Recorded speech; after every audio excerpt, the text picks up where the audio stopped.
Welcome to That's My Therapy. I'm Alicia Belzer, a master's student in adventure-based counseling and experiential education. I'm Amanda Reedy, a clinical social worker working as a mental health therapist. Yes, our voices are the same. Try your best. We are sisters and mental health professionals who spend our days chatting about what helps us grow, heal, and connect. We believe therapy is a great tool for healing. However, we hope to demystify what healing can look like.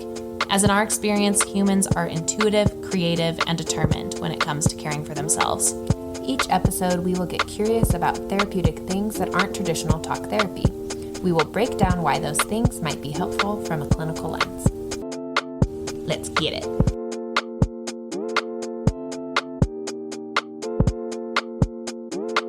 Welcome to That's My Therapy. We have some exciting things on the rise. I think we're starting to schedule a lot more guests. We love Kat coming on was so fun, and yeah, we have some really fun stuff a-brewing. Should we tell them now? Yeah, if you keep listening in the next few weeks, we're going to have episodes with musicians and artists and storytellers from Treefort Music Festival, which is starting next week here in Boise. Yeah, it's one of my favorite things about Boise, is that yearly we have a pretty prized festival that I think a lot of people actually travel around the country for. Yeah. So it's like the South by Southwest of the Pacific Northwest. Oh my gosh, tagline. Yeah. Well, this week it's just us two. Manda had a topic for us that I'm really excited to get to, surrounding giving your body personhood.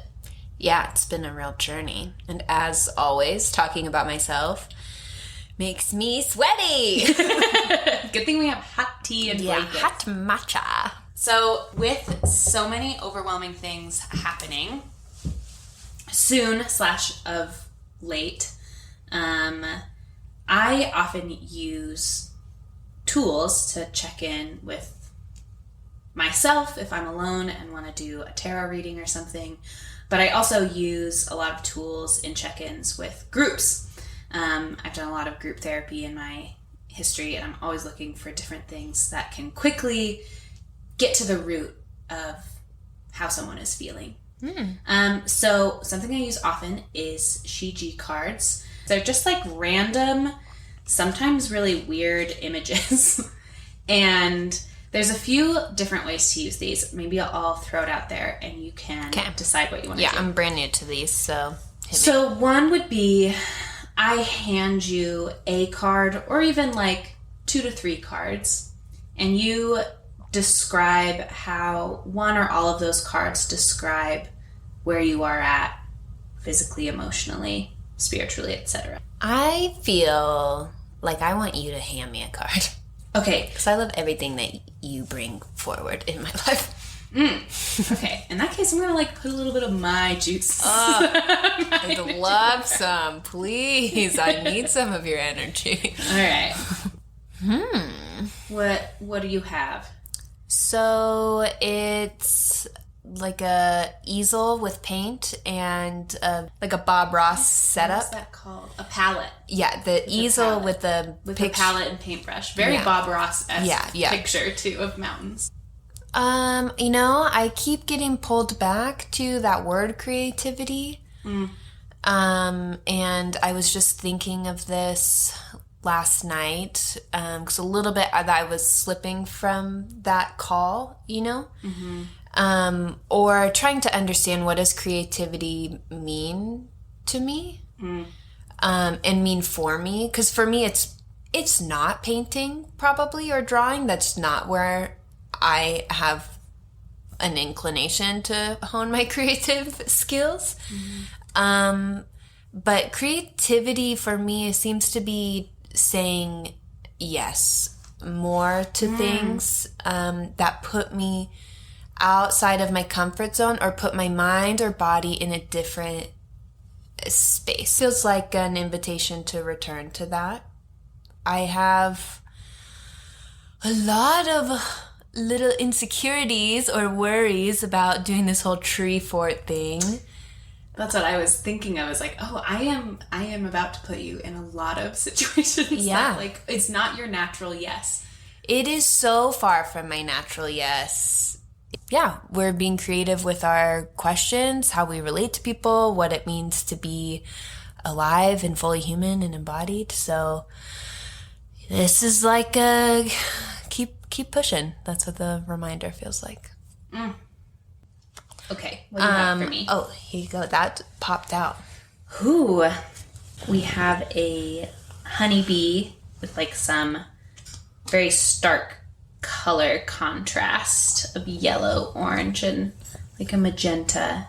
I'm gonna need to drop in a little more. Okay, what's coming to mind to me is that like bees are so essential to our natural world, and all food we eat, it gets tied back to like these little foundational keystone species that like promote growth.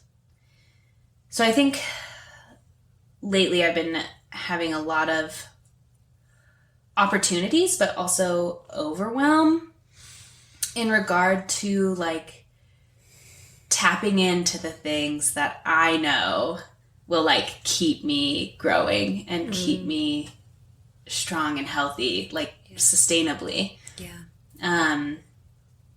So like pursuing a new practicum and internship and doing this podcast, even doing things to keep my body healthy, like these are my pollinators that I know are like my driving forces in life. Also a stretch. I don't know, bees are so communal too, and you're engaging in these activities, but it's not like this is what I have to do on my own in order to be healthy. It's like, no, actually, I go to the gym with 3 other people, and it's like a community event, and then I am engaging in, you're about to go in this really intentional practicum. This is going to be a very communal experience, and I don't know, taking care of those around you and being together when you are being this little like worker bee. Yeah, that's a great way to put it, too. All right. Thanks for doing that with me. Sure. What do you have for us today?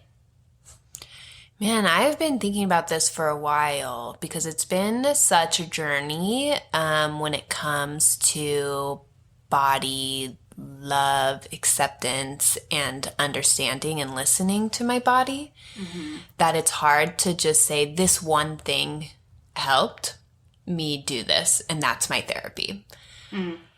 But so I was kind of doing a timeline of how I got to this place of believing my body has personhood, and at the same time I am that person, like I am my body, which is where I've landed on most days. Can you describe a little more what that means? My body has personhood. That means what? We, in so many ways, are told that we are not our bodies and that we are separate from our bodies. Like we have the mind, and then the body is just a container, and sometimes like an unwilling or like a uncomfortable container for our consciousness. Whereas like Dr. Hilary McBride, my guiding light, North Star, queen of my heart, salt of the earth, person whom I've never met, talks about in her book, The Wisdom of Your Body, just that concept of, the body is the mind and the mind is the body. Like we are so interconnected that it's impossible to be separate.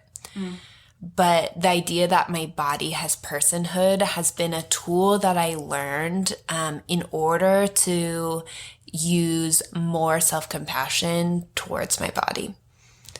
By believing that like it's not an it, it's a thou, like it's a person, it's a she, it's a her, it's like it does, like my body, she deserves full recognition of humanity in a way that society does not want to allow. And culture says no. Wow. I actually want to point out that you used the word thou. I don't know if it was a mistake or not, but That's like even more powerful than a they. Like thou, maybe it's just like our biblical experience. But No, like, thou is a reverence. That is also body. another concept when it comes to like the sacredness of the body, which is, or each other, because we can be in relationships too where we don't realize that we're treating the other person as an it, right? Wow. Yeah. And there's this idea, and I can't remember who said it, but it's, we're looking for not I, it relationships, but I, thou. Like, I'm a whole person, you're a whole person. And yeah, there is like a spiritual, like divinity to the body, to someone's full humanity. So when I recognize my body tells a story and it should be recognized in her fullness and not just what the rigidity that society tells us to conform our bodies to. Yeah, it's been really powerful. But this is now years and years in the making where I didn't have this language, 10 years ago.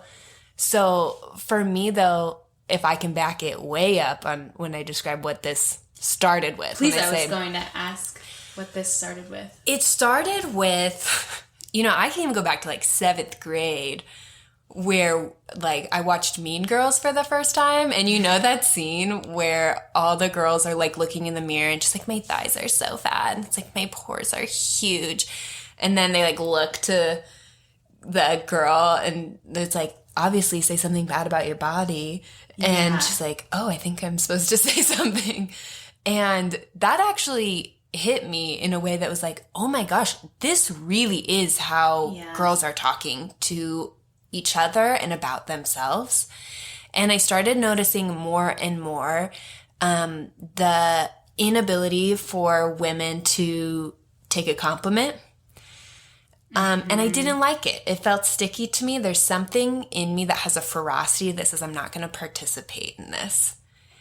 And so I made a couple, so this really started with some resounding commitments that are so strange that me at like 18, 19, I think I decided to do this.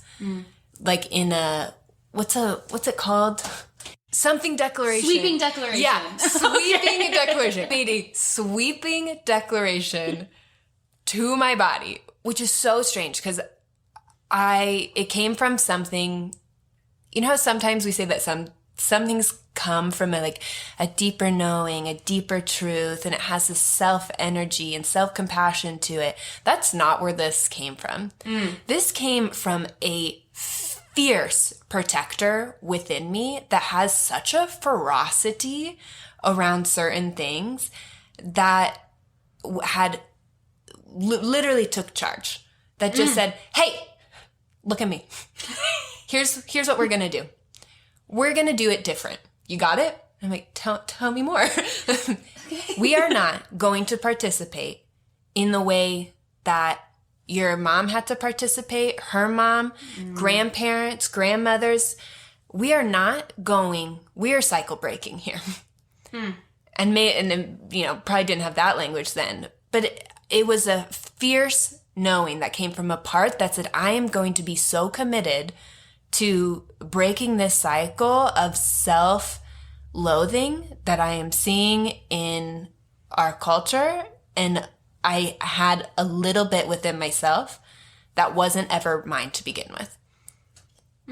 Like, I could tell that, this has been handed to me. It didn't feel true to me at all. This didn't come from me. Yeah, this belief that, my body's bad, or I should change it, or that I should be critical of it, that existed within me, but it did not feel like it came from me, which sometimes that's an example of a legacy burden.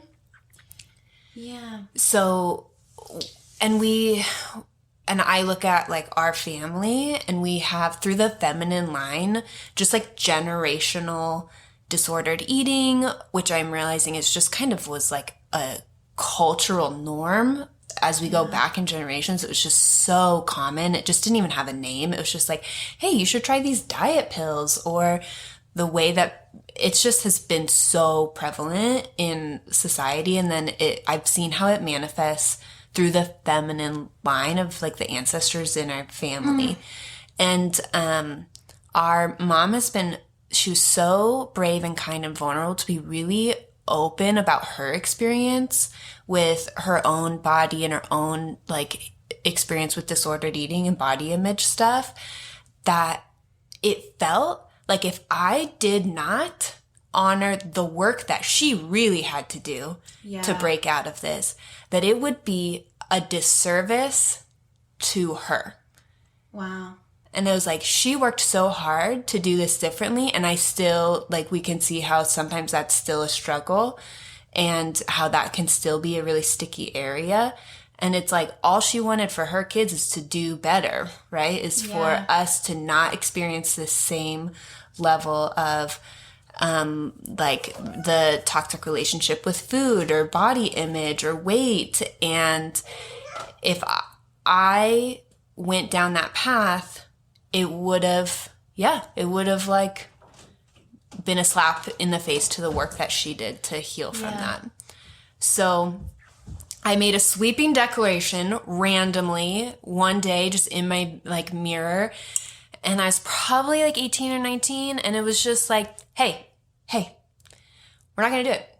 We will not, from this day forward, ever say one negative thing out loud or in our minds about our body. Yeah, you know, the picture in my head that comes up when you say those words is like, yes, I see like yourself being released from that like whatever cultural or generational mindset that we're forced into. And I see like behind you, it's almost like Harry's Mirror of Erised. I see generations of ancestors being like liberated. Yes. Like I see shackles breaking, and I see like that sweeping declaration is one of many like hard lines. Yeah. That's like, we from this moment forward will live on the right side of history. And people, my daughter and hers, will not be, you know, immune to the pressures of society. Right. But with this decision, like, this is what values I will carry into the future. Yeah. Yeah. I think there was a knowing underneath, but I needed like this like ferocious like coach to say, no, I'm in charge now. And anytime that you are going to be self-critical of your body, I'm going to have something to say about it. Do you want me to have something to say about it, or do you want to do it right the first time? You know, like, that's literally the energy this part is bringing. And I was like, yes, ma'am. And it's amazing how quickly Amanda corrects herself. She'll be like, oh, stupid, you're great, you're fine. Yeah. You're really good. Yeah. Like, because this part jumps in because we will slip into it, right? There are times that I have been frustrated at my body for not, I mean, even this language, performing the way that I want it to. Or, you know, we were sitting, I like made breakfast for everybody, and we were sitting out on the back patio eating our French toast, and my eye was twitching like crazy and like freaking out. And I was like, what the heck? My stupid body, like my eye is nonstop twitching. And I go, oh, I'm sorry. You're right. We don't talk shit about our bodies. Yeah. Ever. No. We don't do it. And that doesn't mean that I like never feel sometimes like insecure about things, or I notice things like thoughts are going to arise. I have parts of me that live in this culture that's telling me to never be satisfied with my body. But I have the part that says we do not entertain these thoughts. We do not assign any truth to those thoughts. I will send you this fierce somatic response of, no, we don't do this anymore. We will not do it from this day forward. I'm going to remind you that. And then after that, I actually can go to the part of me that does feel insecure and say, hey, I'm so sorry that you were made to believe that your body is not good exactly as you are, or that you need to change or manipulate or starve your body in order to be good. I'm so sorry that you ever got that messaging, anywhere in your life, come to me because we know a deeper truth. But I need my coach to she keeps me honest. Yeah. I'm seeing like a mixture of like classic cognitive behavioral boundaries with thinking and speaking. Yeah. And then this is where I like love CBT and hate it, because people start and stop at CBT. And like oftentimes to even open the door, right, to change, like we have to have a hard boundary with ourselves. Yeah. Thought stopping, opposite action, opposite verbalization. So you think something bad, you stop it, you say something good, or you do something to assure yourself, right? So that's all cognitive behavioral. Yeah.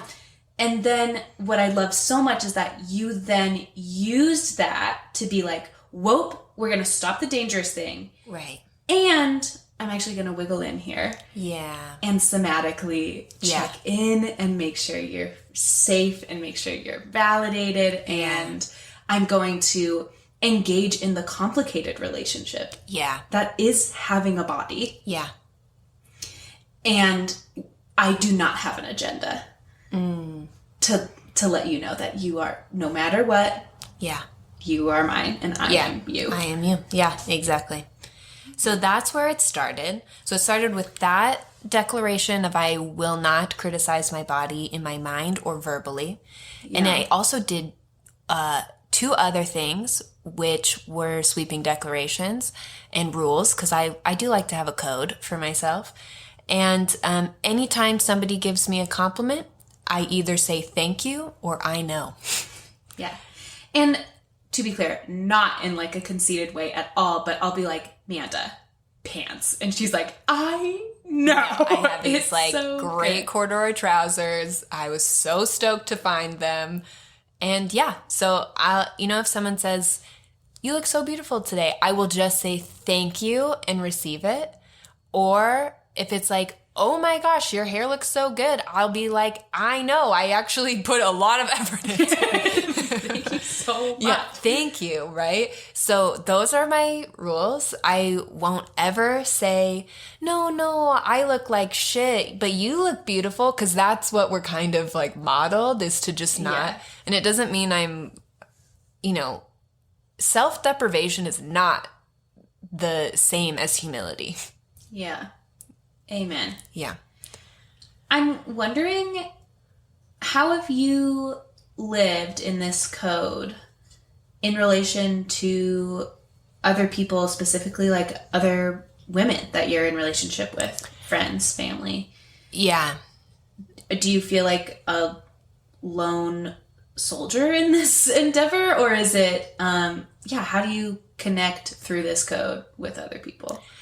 One rule I have is I don't entertain it when it's happening around me.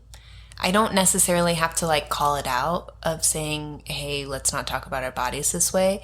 One thing that part of this code is I don't laugh when other people make jokes about their body. And I model that I don't talk bad about my body. And I feel like that's the work that I do. And this could be good, like, quote, good things about your body too, like your body changing quickly after pregnancy or something. Yeah, there are just a lot of comments about the size I was while pregnant, I think, and then after. And I actually did have to, I wrote a comment card because I can't verbally tell somebody how I feel.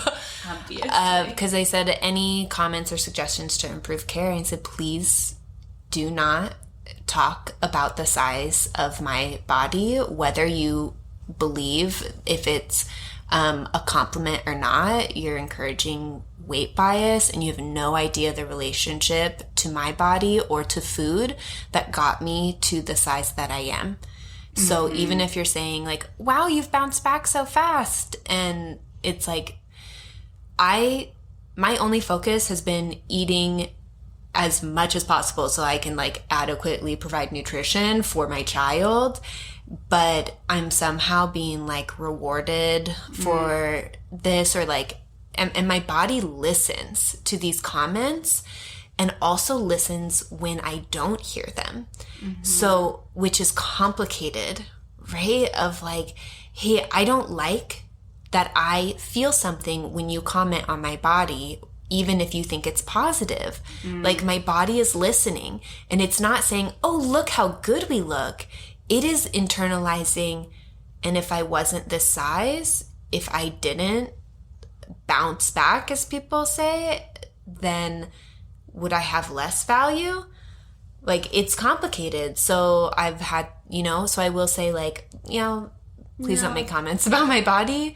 I certainly won't make comments about anybody else's, I say this with a lot of the road to like body love and self-acceptance for me is the barriers are so much shorter. Like, there's way less barriers for me to get to a place of, I love and accept and am satisfied with and in my body because I am white, I am cis, I am thin, and I am pretty, like, relatively at least.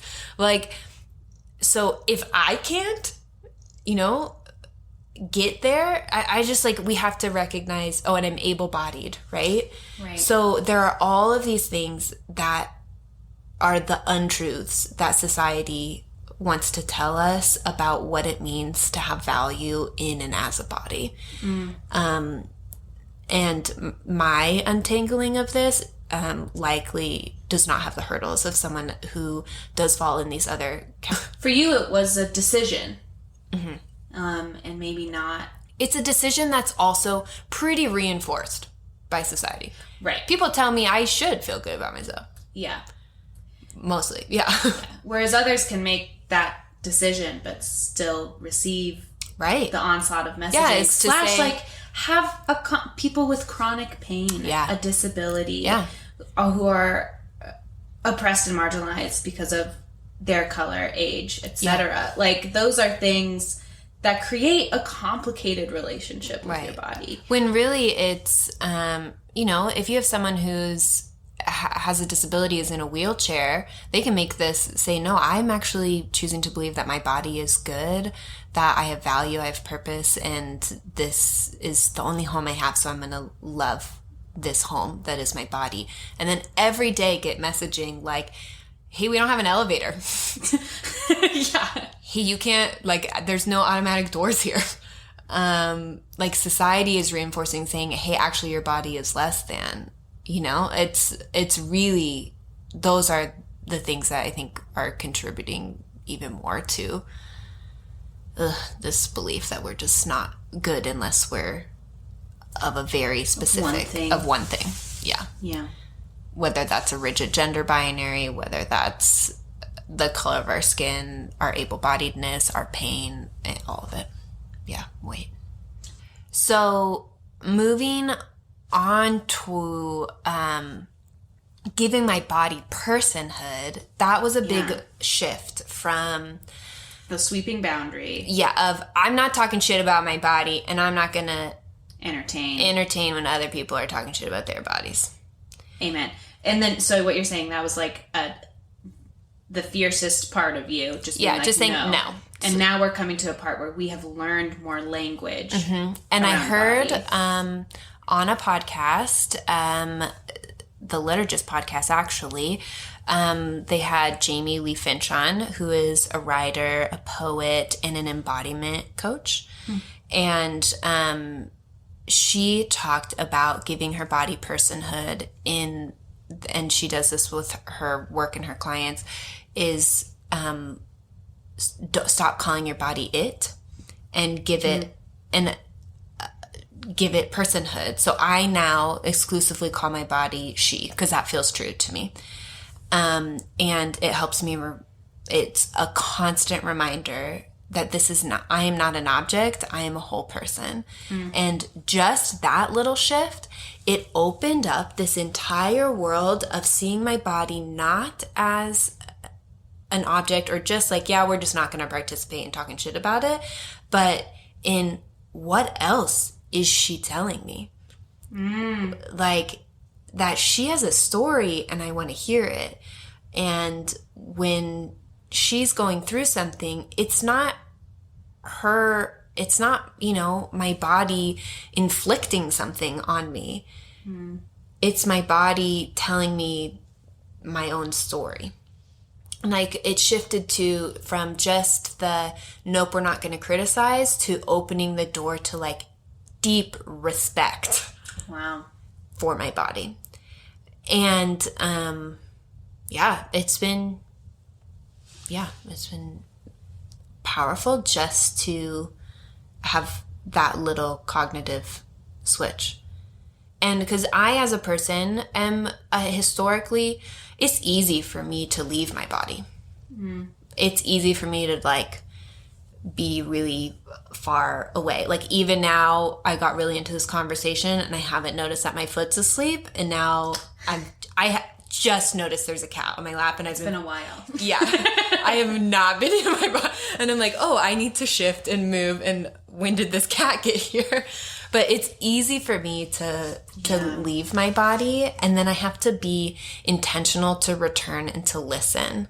And because of that, for a long time, my body I could only really hear my body when she would send me pain. Or hunger.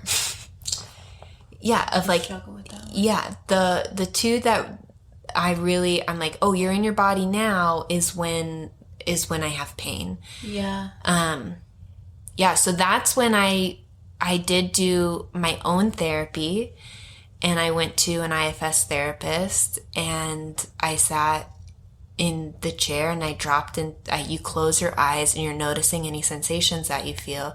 And I was having every single day pretty severe hip pain.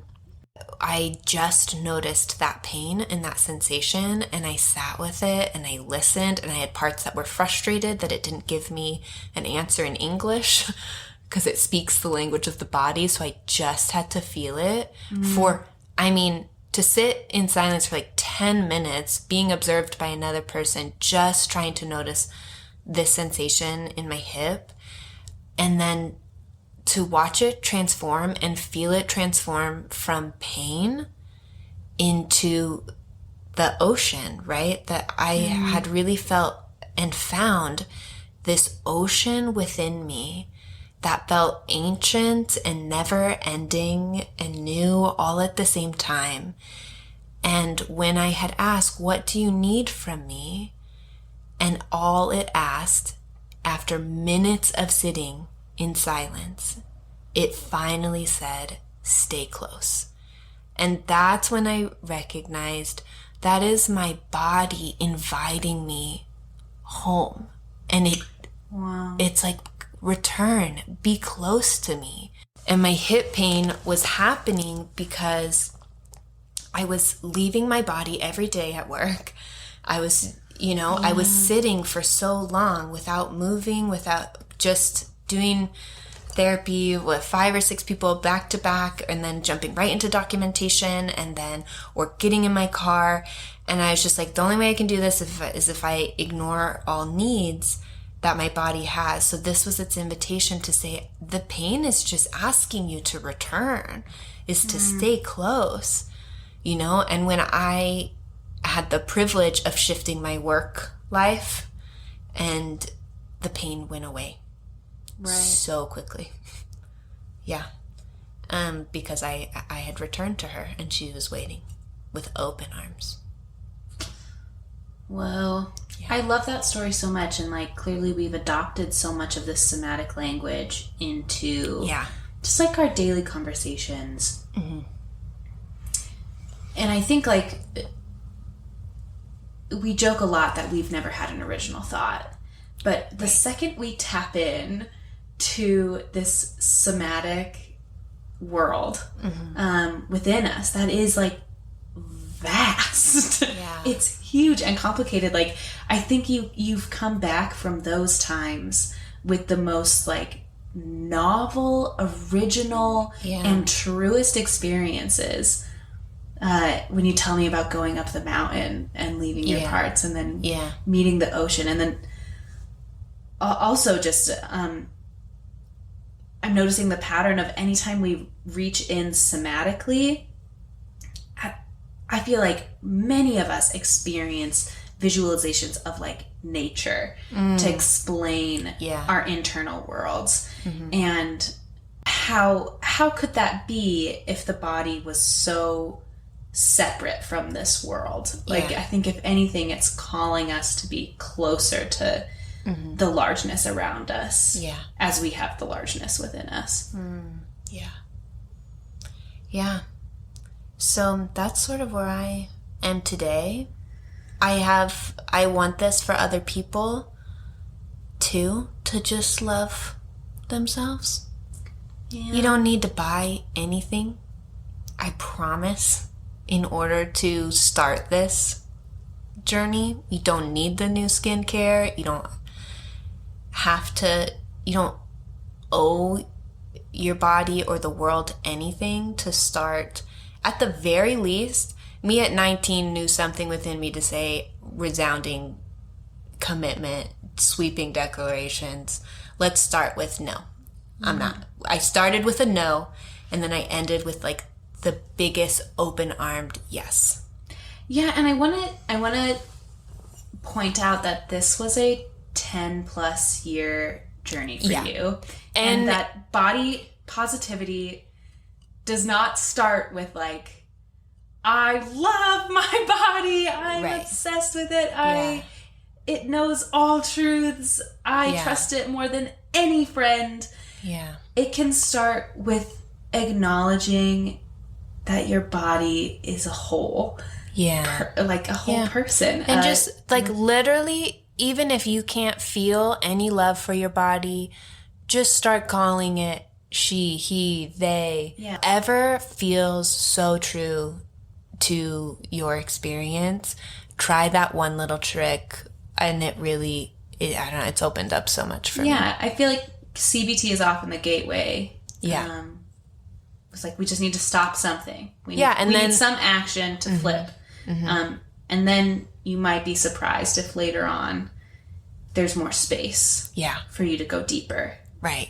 But for now, stop talking shit about yourself. I also love collecting mantras too that I hear other people say. So I have several about my body when I feel frustrated or when I am feeling just like off in my body. And I think Sonia Renee Taylor, she wrote a book called Your Body Is Not an Apology, which is she's so powerful too. But I heard her talk on Brene Brown's podcast, and something that Brene Brown says to her body is, my body is my ally. And that one really resonates to me when I am feeling uncomfortable or in pain or anxious, or the things that show up really somatically. It's like, oh, you're telling me a story. I'm here to listen because your story matters so much because it's my story. Right. Can I ask you, we are going into a week where you will inevitably be activated and overwhelmed at times, especially in your body. We're standing long hours, we're walking around, we're in not only public speaking, but being publicly spoken to. And what do you think is the mantra, or what's the message that you and your body will be communicating to each other? One thing that I love is offering, and this is actually it's called CRM, Community Resilience Model, as I learned this, of adding a somatic gesture depending on the situation that you're in. So if you need a gesture of protection, like I did this training where they said, what would be a gesture of protection for yourself that's somatic, that can be a signal to your body and to your emotions that you're being protected, right? So if I'm in a situation where I need an external or internal boundary, I will flex my wrist as if putting up a shield of saying, this is my reminder of this is where others begin and I others end and I begin, which is a reminder of like, I don't need to blend with anybody else's opinions, emotions, feelings, that I can stay true to myself in this, or I'm not going to accept, and that doesn't have to be like somebody even noticing. It's just me like flexing my wrist. The other thing that I do even more is this idea of what is a gesture of compassion that you can offer yourself during activation. So for me, that tends to be putting my hand wherever I feel the activation. So I'm sure we will be doing interviews and you will see me like stroking my chest or just putting my hand where I feel it. Sometimes I can subtly do that on my throat because I carry just a lot of emotion there. Oh, yeah. And, or on my gut. And it's just a subtle reminder of what I want this to imbue and say. The message of the gesture is, I know. I know you're scared. It's hard to be seen. I'm with you. We are okay. And you are held in this space. By me. And honestly, Ali, by you. Because you are my ally in this. So that will be my little work. And then also noticing when it is too much for me. Yeah. I don't have to stay for the shows. I can still do the boundaries that I need to, which is I've got a little baby at home and I'm solo parenting right now. So, if I need to be in bed by 10, I need to be in bed by 10. Amen. And that's okay. So I'm listening to when I get overstimulated, because that is a time when I know I need to remove myself, versus when am I scared because it's vulnerable? When can I push myself to stay? Yeah. Yeah. So that's what I'm thinking about this week. Oh, I'm so proud of you. I'm proud of us, me and my body. She's so good. Yeah, she's so good. Yeah. You said you had a poem for us. I do have a poem. It is written by Jamie Lee Finch, who talked about giving your body personhood. This poem makes me cry every single time I read it. So I'm going to try my best. I once went to a training, though, and the two trainers were doing a role play where one was the therapist and one was being the client, bringing her own internal world to show, which was really vulnerable. And she said before the training, "Hi, I would like to let everybody know that I emote very easily. I also want you to know I am okay." Oh, I know. I thought it was so sweet. She's like, "I am not scared of these feelings. They are a part of me. And please do not feel like you need to take them away or worry about it, because I will cry in this experience." Oh. And I was like, that was amazing that you just named it. Sometimes I just fight this part that gets tearful. Yeah. But I'm like, she's moved by things really deeply. It's a beautiful trait. Yeah. And sometimes it's just like, but I can't speak when I'm crying. And I want you to hear these words too. So I'm going to offer my gesture of compassion on my throat. Yeah. When I say this poem. So this is Jamie Lee Finch. It's called Summer Body. She's better than my summer body, my sometimes body, my body for a season only if I earned her. She's my sorrow body, my sleepless night body, my let me shoulder this weight with you body. My sinking body, my swimming body, my gorgeous, courageous crash and burn body. She is my showing up anyway body. Autumn body, winter body, spring body, blooming. She moves and sways and rolls with the punches like the forged in the fires of the earth fighter that she is. She is my single body, my sexual body, my sacred when shared body. My screaming body, my singing body, my silent body. My stronger body, my sicker body, my shrinking body, my swelling body. My sometimes shattered body. She picks up, she gets up, she summons, she stretches, she sees. This summertime body is my body for all seasons, all sizes, all circumstance. She is bolder and brighter than 3 months in heat. She, my sunshine body, stardust body, she, energy of everything and everyone who has ever been before. And she will wear whatever the fuck she wants to the goddamn beach. You got me too. That felt like a love letter to my body.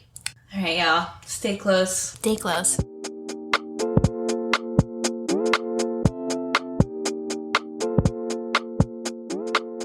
My gorgeous, courageous, crash and burn body. Let me start over. No, please don't.